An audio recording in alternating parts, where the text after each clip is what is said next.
going?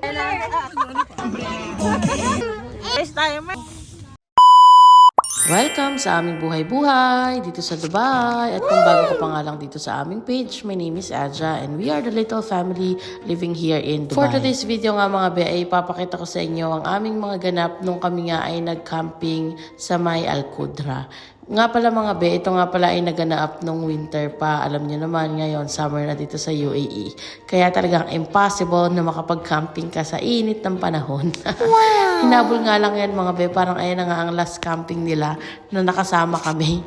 Finally, dahil sa tinagal-tagal na inaaya kami nila Ate Mitch na mag-camping. Yan nga lang yung panahon na nakasama kami mga be. Not so little. 055. Wanted sweetheart naman pala. Ikaw, 056. 056. Madali na. Bigay mo na, pati IG at ano, Facebook. Oh. Tagalin mo. Gagano na yung Emirates side. Hindi nga, iba't lunch pa to eh. Diyan mo na i-lunch. Ano yung Hindi ko alam. yan na, nagkaroon na yung kape mo. I-train mo na sa Facebook. Nag-awin, nagpa-vlog si ano? Kaya nga, hindi ko pa naman ito nilalagyan ng voice over. Hanggat di kayo nagsasabunutan, di ako titigil. Kaya ano nga. Alam, payat mo dito, Mons. Hinigo.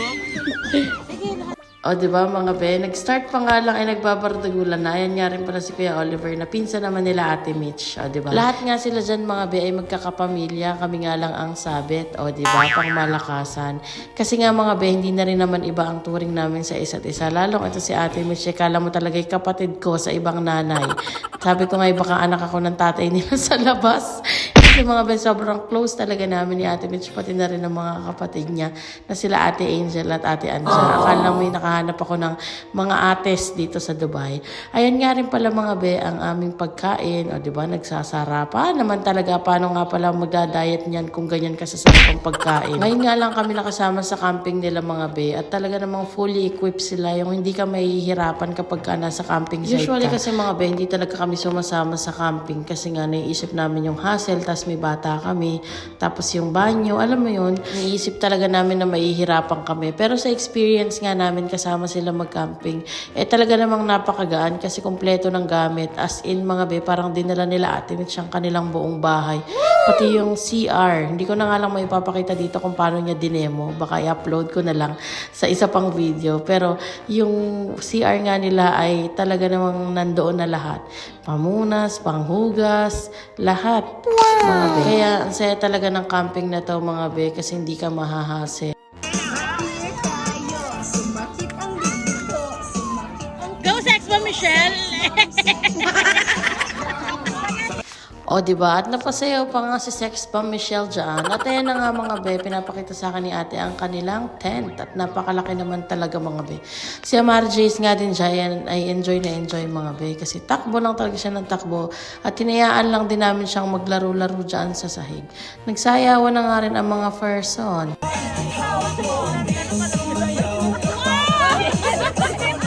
Pagtapos nga ng sayawan mga be, nung medyo hating gabi na, ayan na nga nag-start na sila na gumawa ng bonfire. O, diba? Pang malakasan. Wow! Ramdam na ramdam mo talagang nasa camping site ka. Kumbaga, nasa ibang dimension ka ng mundo.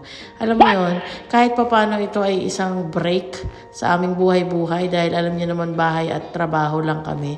Kumbaga, paminsan-minsan nga din mga be, masaya rin palang magganito. Alam mo yun, parang break mo na rin sa social media kasi nga ano ka, vibing with the nature. At si Amari Jace nga dyan ay tuwang-tuwa din. Ito nga rin yung unang beses ni Bebeng mga be na makapag-camping dahil nga simula nung pinanganak siya, hindi na nga kami sumasama sa mga camping. Parang 2 years ago na nung last na nag-camping kami. At enjoy na enjoy nga ang batuta sa kanyang pagkain ng marshmallow. O, diba? Si Amari Jace nga ngayon talaga namang maliganig na kapag kakinis mo nga ng ganyan, papalag-palag na. Pagkatapos nga namin mga be, mag-party-party dyan, mag-bonfire, ayan na nga, binihisa na ang batuta. Uy, mabait pa to, IJ. Tumigil ka nga. Alam ko naman mabait. AG. EG, Bisaya ka na pala. Mga kababayan, kami nananawagan kung sino po dyan ang binata. Dalaga po kami. Dalag na. Pili na lang ha. Message lang. Sino gusto niyang ganito tao? Ay, naka. Mapapagod ka lang. Saan ba? Sa bunganga ba? Bigat. Kaliwa kanan pala to eh. Harap sa likod! Na!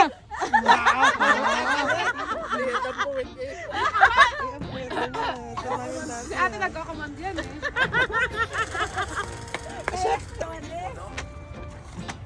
Oh, ilan ang kalaro? Ilan ang... Oh, mga be, alam nyo na kung sino ang mga binata dyan. Message lang kayo sa akin at ibinibenta ko na ang dalawa kong ate.